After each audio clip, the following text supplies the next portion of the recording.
कदे नहीं पुत्र मिलदे, ओ भावे रो रो रात लगांदे। ओ दिल दी हसरत दिल विच रह गई, हाय दिल दी हसरत दिल विच रह गई। ओ मन ले हुक्म रुबानी, ओ सोचां विच ना रात गुजारी, नहीं ओ मिलना दिल दा जानी।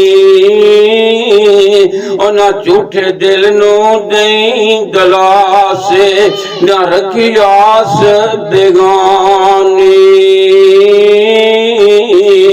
ओ दुनिया जानवरां में टुर जाना, ओ नहीं पुत्र तेरी निशानी।